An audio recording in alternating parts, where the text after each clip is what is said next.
ओम श्री गणेशाय नमः। श्री आशुतोषाय नमः। श्रावण मास महात्म्य अध्याय 21 पूर्णमासी व्रत वेद उत्सर्जन। सन्नत कुमार ने पूछा, हे प्रभु, आप कृपा कर मुझे पूर्णमाही व्रत की विधि के बारे में विस्तार से बतलाएं। इसका महात्म्य जानने से सुनने वालों और श्रवण के इच्छुकों की चाह और बढ़ जाती है। शिव बोले, हे सन्नत कुमार, श्रावण मास में पूर्णमाही को अथवा पोष मास में पूर्णमाही को वेद उत्सर्जन होता है। इसके लिए रोहिणी नक्षत्र अथवा पोष मास की प्रतिपदा तिथि कही गई है।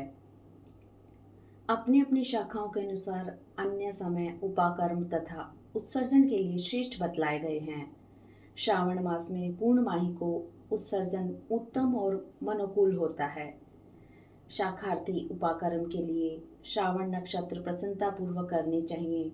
शास्त्रों के मतानुसार गुरु तथा शुक्रास्त में प्रथम उपाकर्म शुभारंभ नहीं करना चाहिए। इस अवसर पर ग्रहण अथवा संक्रांति आदि आने पर यह अन्य समय पर करें।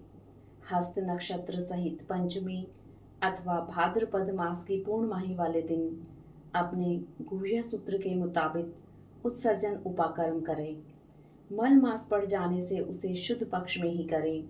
प्रतिवर्ष इनको नियम अनुसार पूर्ण करें।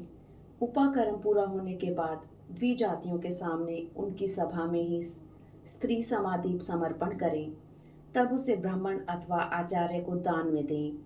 प्रथम तांबा, चांदी अथवा सोने के पात्र में एक सेर गेहूं के ऊपर आटे का दिया रखकर उसे प्रदीप्त कर दें।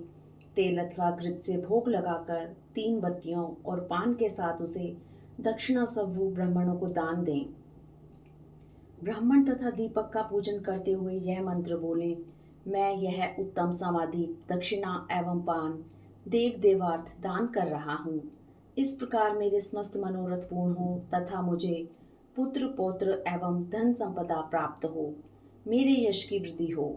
इस तरह 5 वर्ष तक यह विधि संपन्न करने के बाद ही उद्यापन करें।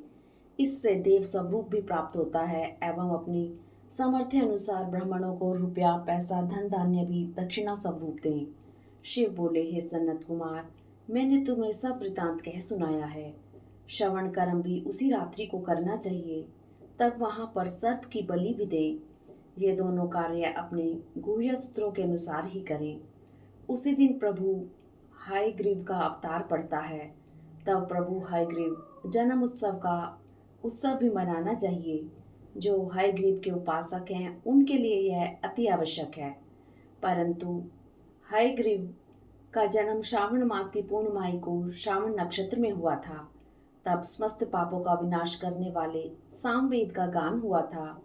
इस दिन सिंधु एवं वितस्ता नदी के संगम स्थल पर स्नान करने से सब प्रकार की सिद्धियां प्राप्त होती हैं। उस समय सामवेद का श्रवण एवं पूजन करना चाहिए।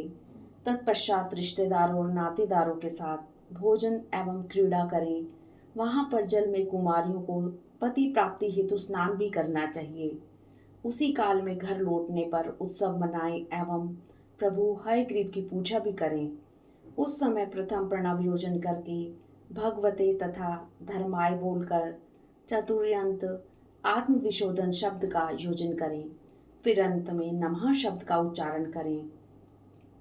यह अक्षर 18 अक्षरों वाला वेद मंत्र सर्व सिद्धियां प्रदान करने वाला है तथा वश्य मोहन वाला 6 प्रयोगों का एक ही साधक मंत्र बनता है। इसका पुरस्चरण तो अक्षरों की गिनती के अनुसार 18,000 अथवा 18 लाख होता है, परंतु कलयुग में यह चौगुना होता है। इस प्रकार भगवान हयग्रीव प्रसन्न हो समस्त मनोरथ पूर्ण करते हैं।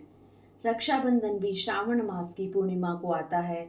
यह दिवस रोग विनाशक एवं दुख हरता होता है।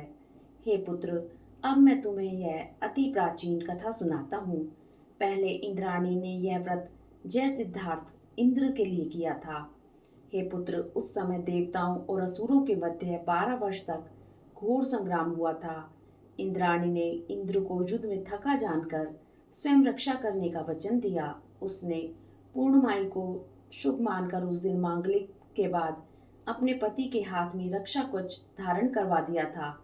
इंद्र ने भी वह कवच धारण कर ब्राह्मणों के सहयोग से स्वस्ति वाचन के बाद अपनी सेना सहित राक्षसों पर धावा बोल दिया। देखते ही देखते सुरों ने असुरों को पराजित कर विजय प्राप्त की। शिव बोले, हे पुत्र, मैंने तुम्हें रक्षा कवच का प्रभाव भी कह सुनाया है। यह सुखदायक, आरोग्यवर्धक एवं धन प्रदाता होता है। ब्रह्मा पुत्र ने पूछा, हे प्रभु, यह रक्षाबंधन पर्व किस विधान, किस समय और किस तिथि को मनाना चाहिए? इस पर भगवान बोले, हे वत्स, यह पर्व श्रावण मास की पूर्णिमाही को आता है। अतः उस दिन प्रातः स्नान आदि से निवृत्त होकर ध्यान करना चाहिए। सायंकाल पूजन के पश्चात पितृदेव और ऋषि का तर्पण करें। स्वर्ण पात्र की सुरक्षा बनवाकर उसे सोने के धागे से बांधकर मोतियों की माला से विभूषित कर उसे सरसों व चावलों के भीतर रखकर सुंदर बनाएं। उस स्थान पर पहले कलश रखकर पूर्ण पत्रों के द्वारा उसे रक्षित करें। अपने समस्त सगे संबंधियों के साथ वहां बैठकर गायन वादन का श्रवण करें। तब यह मंत्र उच्चारित करें, आपने महाप्रतापी राजा बलि को जिस बंधन में बांध दिया था, अब उसी से मैं आपको बांधता हूँ। अतः हे रक्षे, अब आप न चलें, कभी न चलें। क्षत्रिय, वैश्यों और शूद्रों को भी पहले ब्राह्मणों का पूजन करके ही रक्षाबंधन पर्व मनाना चाहिए। इस प्रकार जो कोई रक्षाबंधन करता है वह सब दुखों से मुक्त हो साल भर तक हर्षित एवं उल्लासित रहता है। विधि विधान एवं नियम अनुसार यह पर्व मनाने वाला पुत्र पौत्र आदि धन संपदा से युक्त हो पूरे वर्ष प्रसन्नचित एवं सुखी रहता है। भद्रा का में रक्षाबंधन का दापी न करें।